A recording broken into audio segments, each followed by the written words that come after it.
Hamas ফাতার ঐক্য, ইসরায়েলের কপালে চিন্তার রেখা।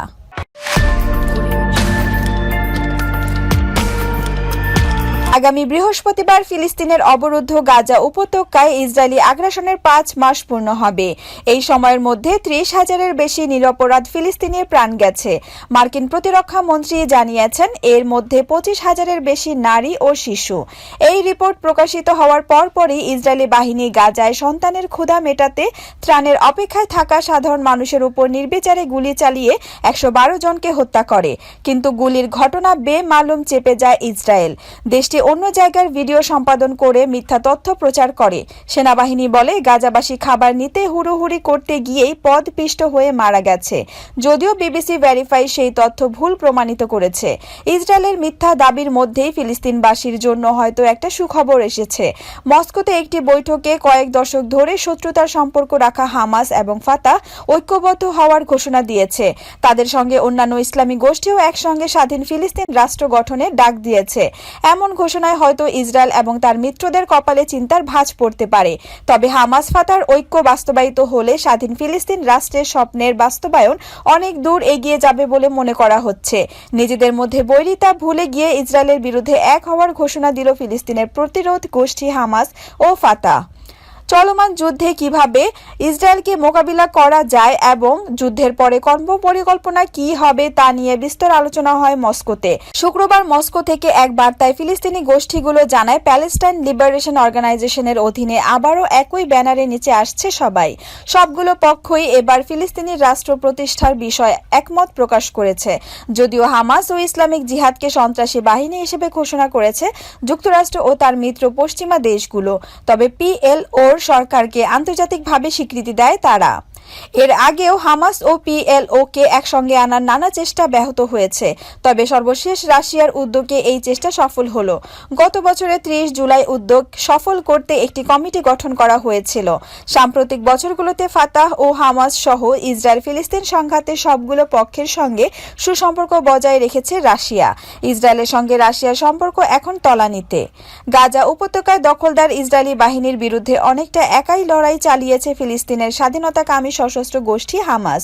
কিন্তু নিরীহ ফিলিস্তিনিদের ওপর মধ্যপ্রাচ্যের কসাই হিসেবে পরিচিত বেনিয়ামিন নেতানিয়াহুর লেলিয়ে দেওয়া ইসরায়েলি সেনাদের নির্বিচার হত্যাযোগ্য আর মেনে নিতে পারছে না ফাতাহ। নিজেদের মধ্যে দা কুমড়া সম্পর্ক ভুলে গিয়ে ইসরায়েলের বিরুদ্ধে এক হওয়ার ঘোষণা দিল।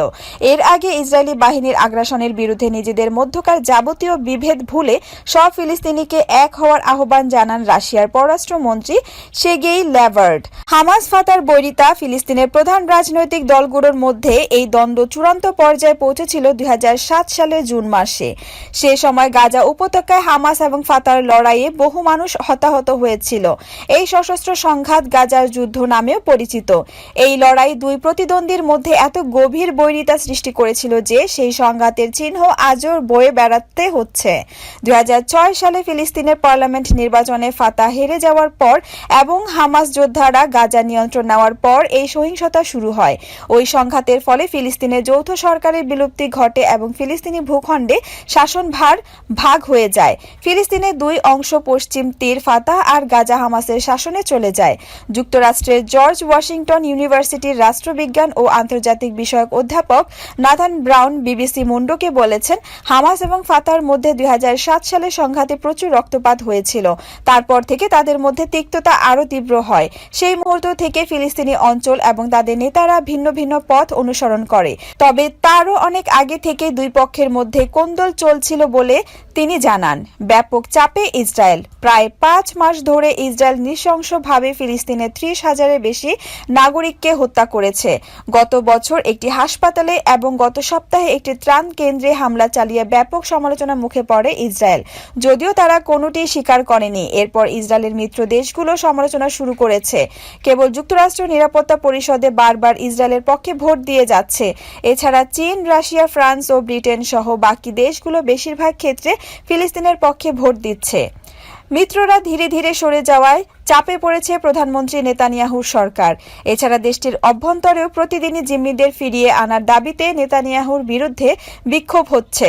অথচ নেতানিয়াহু কট্টরপন্থীদের সমর্থন করে স্বাধীন ফিলিস্তিন রাষ্ট্র গঠনের দাবিকে অস্বীকার করে আসছেন। পার্লামেন্টেও তার এ সংক্রান্ত প্রস্তাবটি পাশ হয়েছে। ইসরায়েলের নিজের স্বাধীনতা, নিরাপত্তা ও আত্মরক্ষার অধিকারের কথা বললেও ফিলিস্তিনিদের স্বাধীনতা দিতে নারাজ। অথচ ফিলিস্তিন ভূখণ্ডে ইসরায়েলের জন্ম। ইসরায়েল বিভিন্ন দেশে অস্ত্র ও প্রযুক্তি পণ্য রপ্তানি করে বেশিরভাগ অর্থ আয় করে, কিন্তু 12 দেশের 2 শতাধিক এমপি ইসরায়েলের ওপর অস্ত্র নিষেধাজ্ঞা দেওয়ার আহ্বান জানিয়েছেন। এর আগে বৃহস্পতিবার কলম্বিয়া অস্ত্র আমদানিতে নিষেধাজ্ঞা দেয়।